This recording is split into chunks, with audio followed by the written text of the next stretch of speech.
పత్రిక మీరు రాసుకోండి. అదే స్వామి చెప్పినట్టు మీ జాంకాయ మీరు తినండి, ఎక్కడ ముంచుకు తింటారో ఎక్కడ తింటారో మీరు తినండి. మీ పత్రికల్లో మీరు రాసుకోండి. మీరు రాసుకున్నా ఏ విధమైనటువంటి ఇబ్బంది మాకు లేదు. జగన్మోహన్ రెడ్డి గారు ఒక స్పష్టమైన స్వచ్ఛమైన పరిపాలన చేసి రెండవసారి ఎన్నికలకు సిద్ధమవుతున్నారు. టీం సిద్ధమవుతుంది. ఎన్నికలకు వెళ్ళబోతున్నాం. అత్యంత ఆత్మవిశ్వాసంతో ఎన్నికలకు వెళ్ళబోతున్నాం. ఎవరిని కలుపుకోము, సింగిల్గానే వెళ్తాము. 175+25 వెళ్ళి మొత్తం కొట్టుకొని తిరిగి వస్తాం. గుర్తుపెట్టుకోండి, మిమ్మల్ని చిత్తుగా ఓడిస్తాము. చంద్రబాబు పవన్ కళ్యాణ్ కలిసిన సీట్లు సర్దుకున్నా ఏమైనా గెలుపు మాత్రం వైఎస్ఆర్సీపీదే. ఎందరూ కలిసినా మమ్మల్ని ఏమీ చేయలేరని ఈ సందర్భంగా తెలియచేస్తూ, ఎన్నికల కమిషన్ దగ్గరికి వెళ్ళి పిచ్చి పిచ్చి వేషాలు వేసేటటువంటి చంద్రబాబు నాయుడు గారికి ప్రజాస్వామ్యం పట్ల విలువ లేదు, ప్రజాస్వామ్యం మీద నమ్మకం లేదు. మ్యానిపులేషన్ మీద మాత్రమే నమ్మి రాజకీయాలు చేసినటువంటి వ్యక్తి. ఆయన నిజస్వరూపం ప్రజలకు అర్థమైంది. అర్థమయ్యే విధంగా రాజశేఖర్ రెడ్డి, జగన్మోహన్ రెడ్డి గారు చెయ్యగలిగారు కాబట్టి ఇక చంద్రబాబు పని అయిపోయింది. సాపా సంకా సర్దుకొని హైదరాబాద్ స్వగృహానికి వెళ్ళవలసినటువంటి పరిస్థితి ఏర్పడుతుంది after this election. Thank you. ఇంకా ప్రతి నియోజకవర్గంలో టీడీపీ ఎస్ ఇందాక చెప్పాడు ఒక ఆయన, చంద్రబాబు నాయుడు గారు చెబుతుంటే విన్నా, హైదరాబాద్లో ఉంటే ఇక్కడ ఓటు ఉండకూడదా, కర్ణాటకలో ఉంటే ఇక్కడ ఓటు ఉండకూడదా, వలస వెళ్ళిపోయారంటే కర్ణాటక నుంచి, ఇక్కడ నుంచి కర్ణాటకకి హైదరాబాద్కి. మరి హైదరాబాద్ చాలా మంది వెళ్ళారు, నువ్వు గవర్నమెంట్లో ఉన్నప్పుడు కూడా వెళ్ళారు.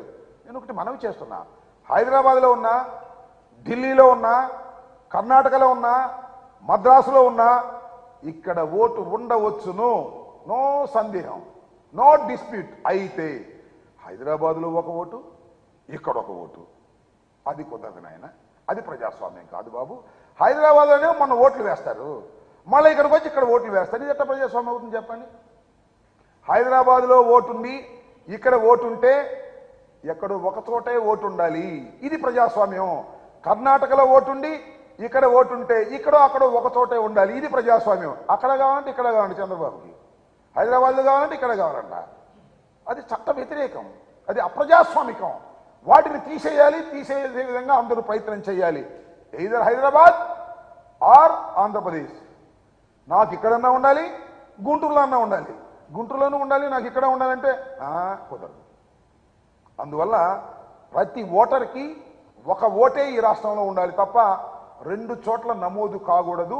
అలా నమోదైతే అది నిర్బంధంగా తీసి అవతల పారేస్తారు.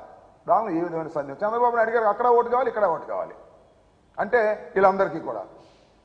సో అర్థం చేసుకోవాలి, ప్రజాస్వామ్యంలో ప్రజాస్వామ్యబద్ధంగానే ముందుకు వెళ్ళాలి. దాన్ని అందరూ సపోర్ట్ చేయాలని మేము భావిస్తున్నాం.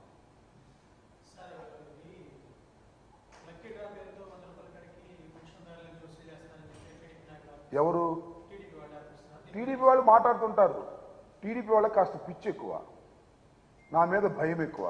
అందువల్ల నా మీద చాలా విమర్శలు చేస్తుంటారు. అన్ని విమర్శలకు స్పందించవలసిన అవసరం లేదు.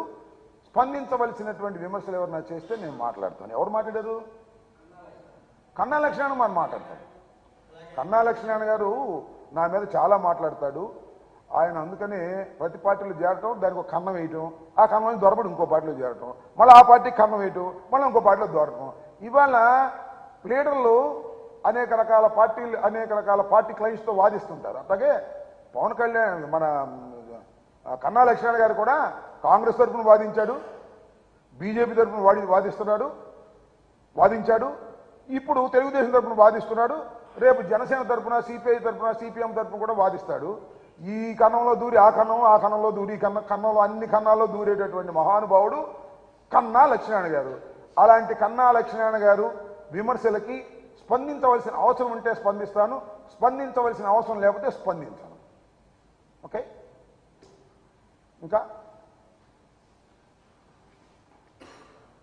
రైట్.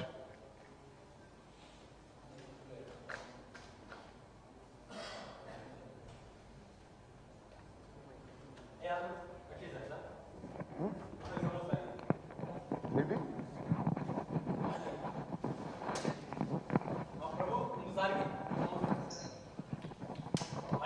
అక్కడికి వెళ్దామా?